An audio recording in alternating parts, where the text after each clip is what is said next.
Hey there, tennis fans. I'm James Waterson, and welcome to Tennis Now's News Update Show, where we've got all you need to know about what's going on in tennis. This week we've seen the return of Novak Djokovic and Roger Federer in Basel, a high-profile withdrawal from next week's Paris Masters, and some of the WTA stars are in action this week at the final tournament of the year in Bali. We've got all that and more, so stay tuned.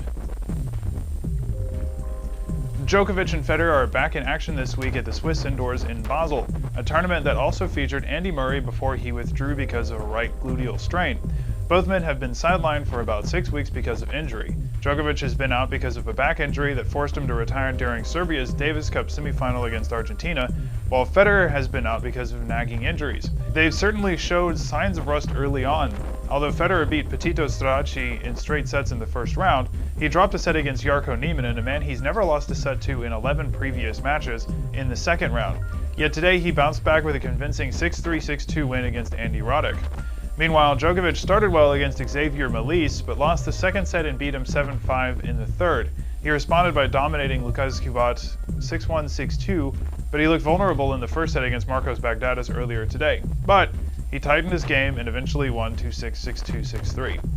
Meanwhile, at the Valencia Open, defending champion David Ferrer and Juan Martín del Potro are in the semifinals.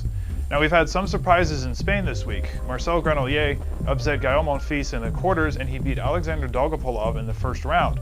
Sam Querrey also scored a big win of his own when he beat Jo-Wilfried Tsonga in the second round. Now, that win is significant for several reasons. One, it's Querrey's biggest win since he missed Wimbledon and the US Open because of an elbow injury. Two, Tsonga is a contender for the Barclays ATP World Tour Finals in London. Although he is currently in 7th place, he could have done himself a real favor by advancing further in Valencia.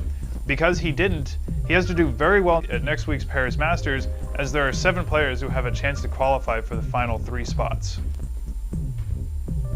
Speaking of the Paris Masters, world number 2 Rafael Nadal has withdrawn from the tournament to rest and prepare for the World Tour Finals and Spain's Davis Cup final against Argentina, which happens just days later. Nadal's withdrawal may not be a surprise to those in Paris, as he hasn't played the tournament since 2009. Still, he said it was a difficult decision to make, but it was necessary. That means he'll enter the World Tour Finals having not played since he lost to Florian Mayer in Shanghai in early October.